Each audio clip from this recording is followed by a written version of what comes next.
দরপতনের পর ফের স্বর্ণের দাম বৃদ্ধি। মার্কিন ফেডারেল রিজার্ভের নীতি নির্ধারকদের করা মন্তব্য এবং ডিসেম্বরে সুদের হার কমানোর প্রেক্ষিতে বিশ্ববাজারে স্বর্ণের দাম এক সপ্তাহেরও বেশি সময়ের মধ্যে সর্বোচ্চ পর্যায়ে পৌঁছে গিয়েছে, যা বৈশ্বিক অর্থনীতিতে স্বর্ণের চাহিদা এবং ডলারের মূল্যমানের উপর প্রভাব ফেলেছে।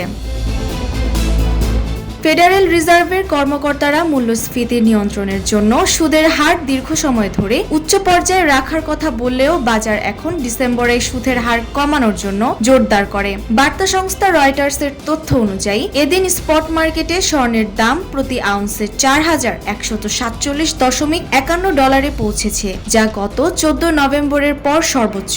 এটি আগের দিনের তুলনায় ১.৮% অগ্রগতির ভিত্তিতে ০.২% বৃদ্ধি পেয়েছে।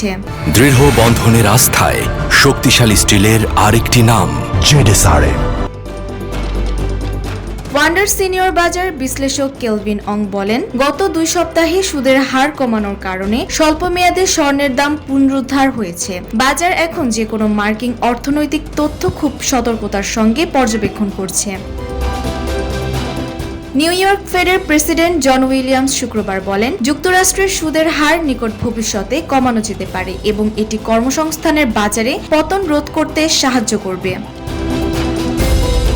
বাজার বিশ্লেষকরা মনে করছেন, ফেডারেল রিজার্ভের পরবর্তী পদক্ষেপের উপর নির্ভর করছে স্বর্ণের দাম এই ঊর্ধ্বমুখিতা কতটা স্থায়ী হবে। তবে বর্তমানে সুদের হার কমানোর প্রত্যাশা এবং বৈশ্বিক ভূরাজনৈতিক অস্থিরতা স্বর্ণকে নিরাপদ বিনিয়োগের স্থান হিসেবে আরও আকর্ষণীয় করে তুলেছে। ডেস্ক রিপোর্ট, জয় দিন।